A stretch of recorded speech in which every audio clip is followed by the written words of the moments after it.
Marcos é o evangelho da ação, movendo-se rapidamente de uma cena para outra, quase podendo ser comparado a um filme da vida de Jesus. Ele destaca as atividades dos registros mediante o uso da palavra grega euteos, que costuma ser traduzida por imediatamente.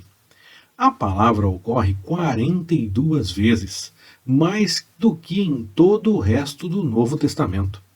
O uso frequente do imperfeito como apresentação gramatical no grego original denota ação contínua, o que também torna a narrativa do Evangelho bem rápida em cada ação.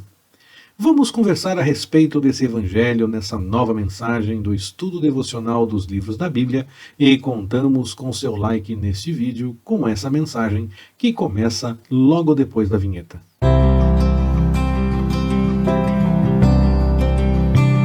Olá, Pastor Ricardo na área, graça, paz e alegria. Esta é a terceira e última mensagem que nós temos para conversar a respeito do Evangelho de Marcos. E por que eu chamo essa mensagem de conversa? Porque você pode participar desse bate-papo que nós temos aqui, através do espaço de comentários. Lá você pode registrar suas impressões a respeito dessa mensagem, colocar o seu testemunho para edificar outras pessoas. Também pode fazer a sua pergunta, e tão logo o Senhor permita, vou responder. E assim nós podemos conversar mais para aprofundar nesse estudo devocional que nós estamos fazendo dos livros da Bíblia, nesta mensagem em especial, na conversa que nós temos ainda sobre o Evangelho de Marcos.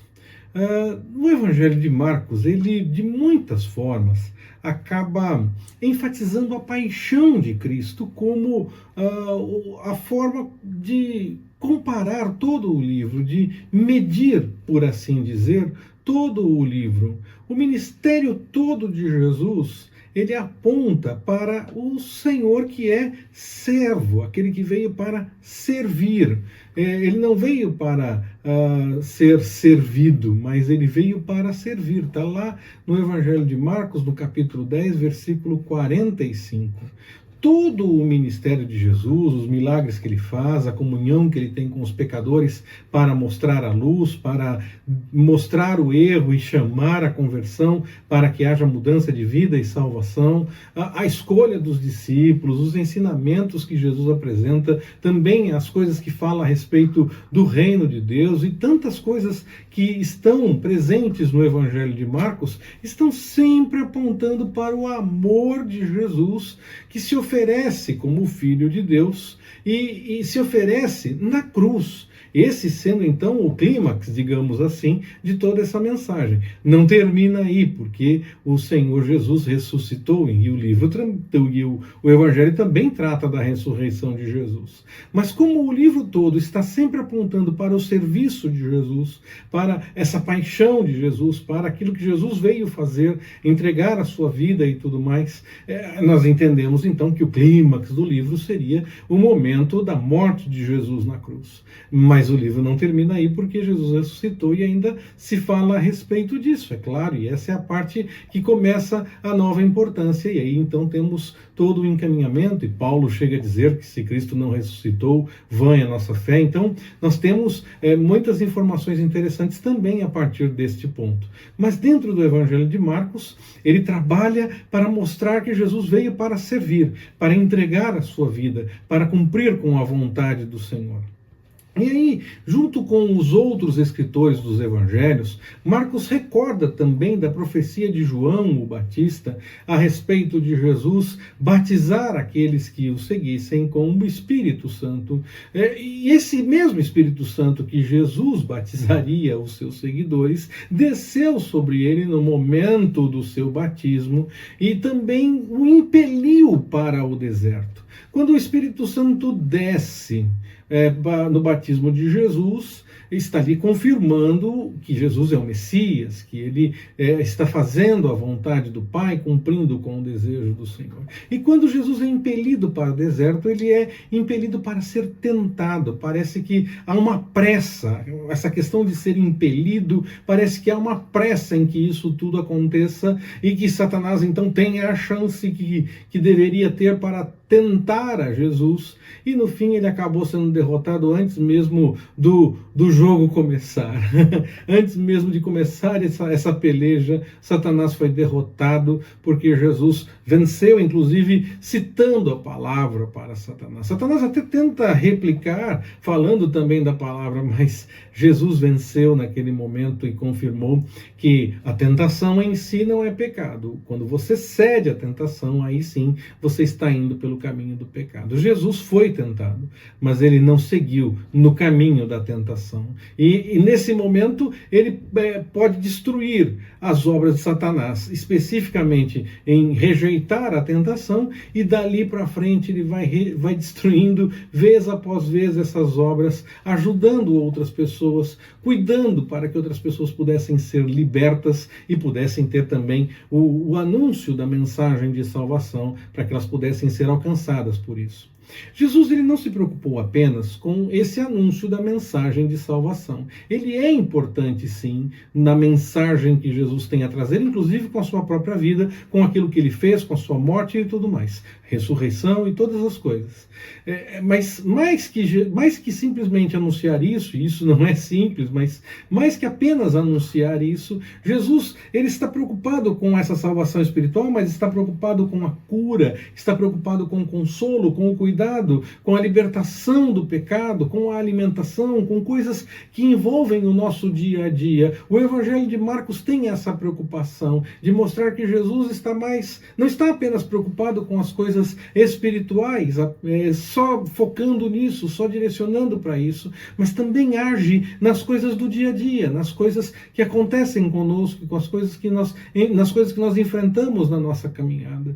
E o Senhor está realmente preocupado em cuidar de nós em todos os momentos. Aqui nas mensagens do canal do Ministério Compartilhando, nós sempre nos preocupamos com essa instrução para que as pessoas possam viver as coisas de acordo com a vontade do Senhor, experimentando mais desse cuidado do Senhor em todas as esferas da sua vida. Claro, a preocupação com a salvação eterna, ela está sempre na pauta, mas o Senhor Jesus está preocupado com outras tantas coisas para cuidar do seu povo, cuidar daqueles que buscam a sua vontade e a vontade do Pai. Assim, se você ainda não fez a sua inscrição aqui no canal do Ministério Compartilhando, faça isso e ative também as notificações, o sininho, para poder receber informações a respeito de novas mensagens, para que possamos continuar sempre conversando a respeito dessas coisas que a Bíblia apresenta, buscando instrução nas coisas do Senhor e tendo na prática Jesus como nosso exemplo, como que nós devemos agir e fazer as coisas de acordo com a vontade do Pai, seguindo também o exemplo de Jesus. Ele sim é o nosso exemplo. Ele curou as pessoas. Jesus ele se preocupou em curar as pessoas de suas enfermidades, das mazelas do corpo, das doenças que as pessoas enfrentavam. E muitas vezes ele mostra que Deus pode alterar aquilo que parece definitivo, aquilo que parece que não tem solução, a não ser que aconteça um grande milagre, não tem o que fazer, vai continuar daquela forma. E Jesus realizou alguns milagres.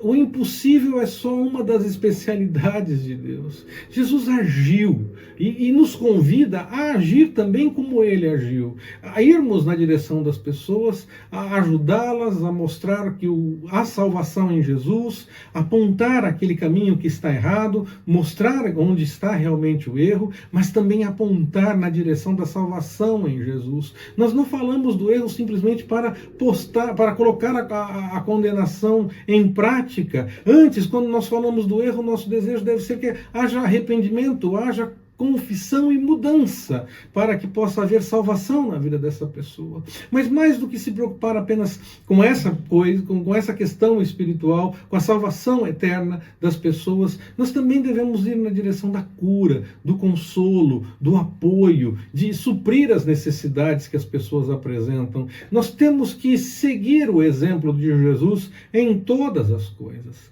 Ele veio para libertar os cativos e também para trazer liberdade verdade, aos oprimidos. Jesus é a resposta nesse aspecto. Ele traz libertação para aqueles que estão enfrentando dificuldades e estão oprimidos, até mesmo por questões espirituais. Ele traz libertação da escravidão do pecado, para que possamos viver as coisas de acordo com a vontade do Senhor. Nos traz libertação do medo, da culpa e de tantas outras formas de opressão, porque aponta para aquilo que é o chamado do cristão, que é aceitá-lo como o único e suficiente Salvador. Ele pagou o preço para que nós pudéssemos ter vida e vida em abundância.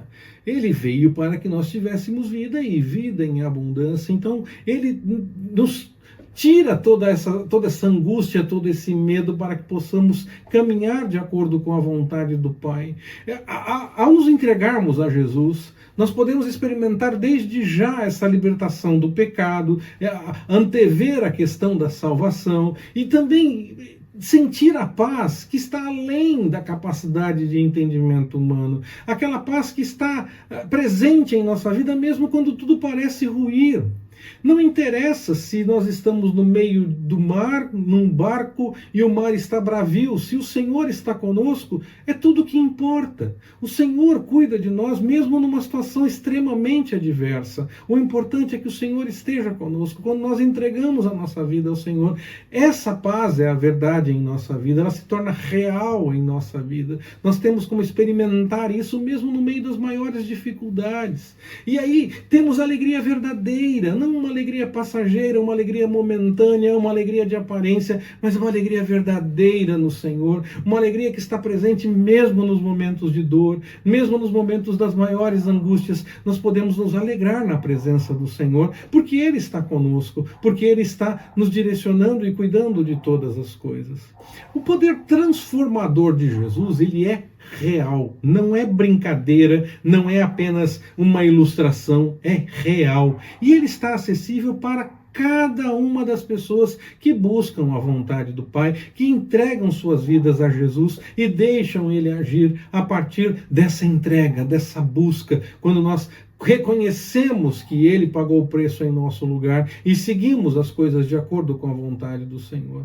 Ao nos rendermos a Jesus e permitirmos que Ele realmente atue em nossa vida, nós experimentamos essa transformação nas coisas do dia a dia, nas coisas que nós vivemos em nossa caminhada. Há uma restauração, há uma renovação na presença do Senhor. Seguir a Jesus nos desafia a amar o nosso próximo e de forma incondicional. Ele amou a ponto de entregar a sua própria vida e ele é o nosso exemplo.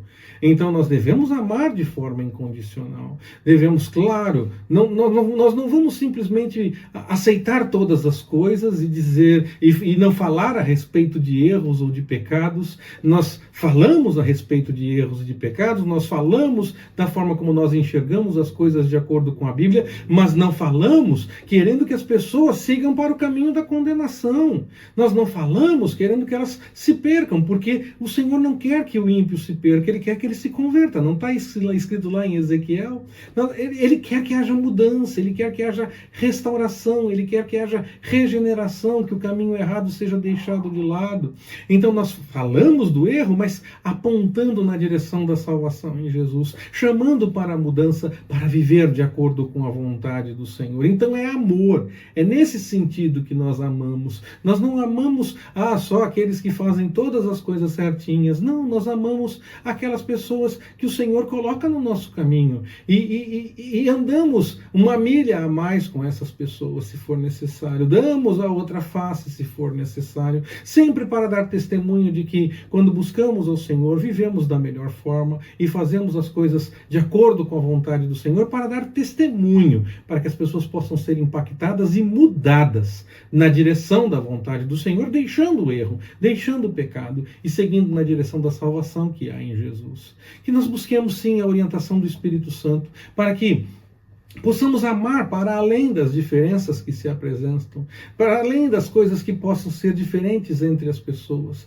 que nós possamos oferecer perdão, estender a mão para que haja alteração, mudança, convidando para a mudança, denunciando o erro, mas chamando para mudar de vida, porque Jesus pagou o preço para isso. Que o amor de Jesus se manifeste em nossa vida, se manifeste através do nosso testemunho e também através da nossa fala, que nós possamos transbordar amor, chamando as pessoas a uma conversão, a uma mudança de vida na direção da vontade do Senhor. Que isso aconteça nos nossos relacionamentos, na nossa caminhada diária, nas coisas que nós fazemos no dia a dia, para que possamos impactar muitas vidas ao nosso redor, como foi quando Jesus exerceu seu ministério. Que o Senhor nos abençoe. Forte abraço, até mais, permitindo o Senhor.